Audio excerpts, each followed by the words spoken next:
If you are looking at the Caribbean islands on a world map, Barbados is a tiny dot.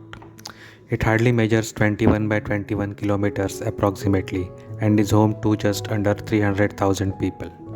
Yet, in the cricketing terms, it is a giant that makes even the biggest of cricketing countries feel like dwarfs in comparison. In the history of sports, no other country, state, or city have dominated a sport like Barbados has done in cricket. This tiny dot boasts a cricketing legacy so strong that an all time 11 from Barbados can beat any other country's all time 11 on any given day.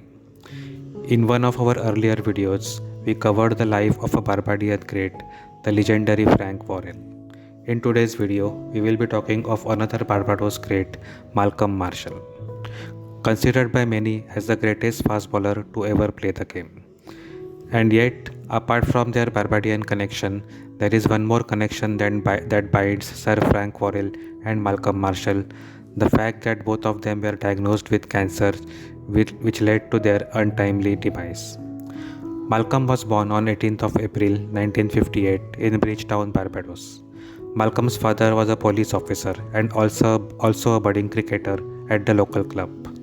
However, when Malcolm was just 1 year old, tragedy struck and Malcolm lost his father to a tragic car accident.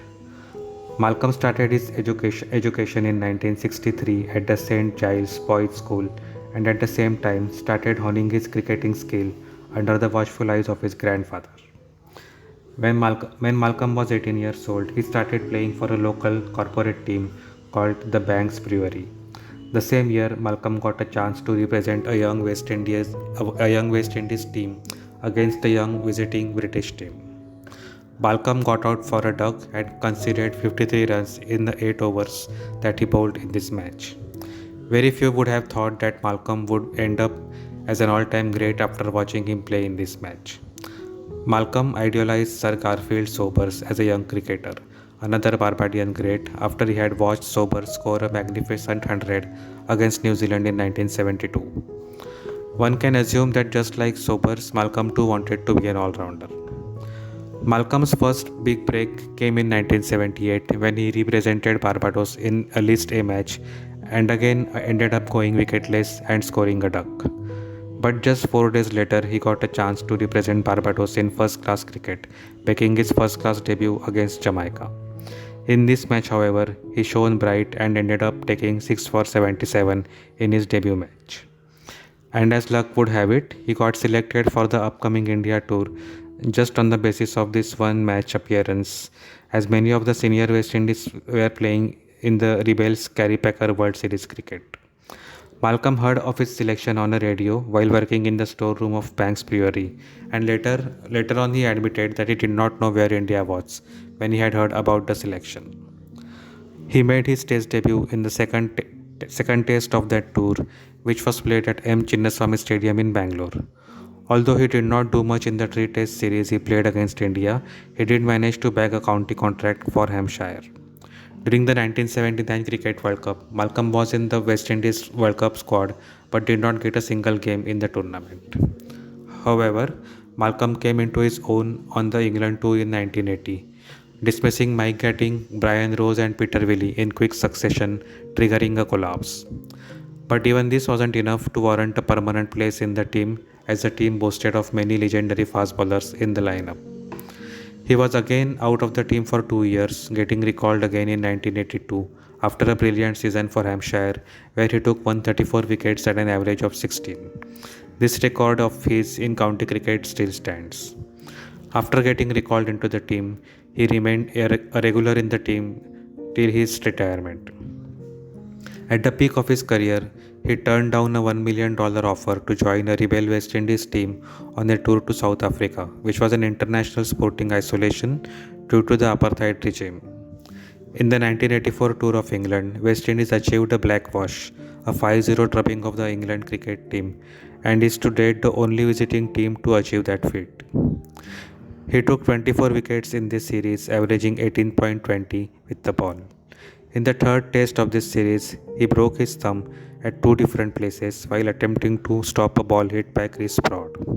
With a broken thumb, Malcolm still managed to run through the English innings, finishing with 7 for 53.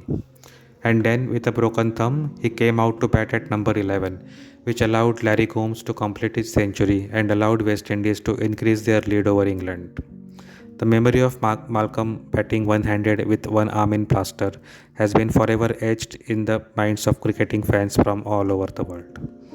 His captain Clive Lloyd would later say that this was one of the greatest and most courageous efforts that he had witnessed during his playing career. Malcolm's final test came against the England, again playing at the Oval in 1991. He finished his test career with a total of 376 wickets and an unbelievable bowling average of 20.94. Only India Jasprit Bumrah has been able to better the average for bowlers with 200 or more test wickets. Malcolm played his last international match during the 1992 World Cup, which took place in Australia. After the World Cup, he played 2 seasons in the provincial tournament of South Africa, where he groomed a young and talented Sean Pollock.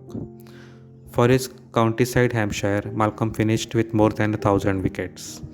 In 1996, Malcolm became a coach for West Indies as well as Hampshire. However, West Indies was seeing a steady decline in its cricketing aura at that time, and Malcolm had to face significant amount of criticism as a coach during that time. In 1999, during the World Cup, it was revealed that Malcolm had colon cancer. He immediately left his coaching job and began treatment. His longtime partner, Connie Roberts Earl, was by his side during this time. The couple got married on 25th September 1999 and returned to Bridgetown, Barbados soon after. On November 4th, 1999, Malcolm lost his battle against cancer and passed away aged just 41.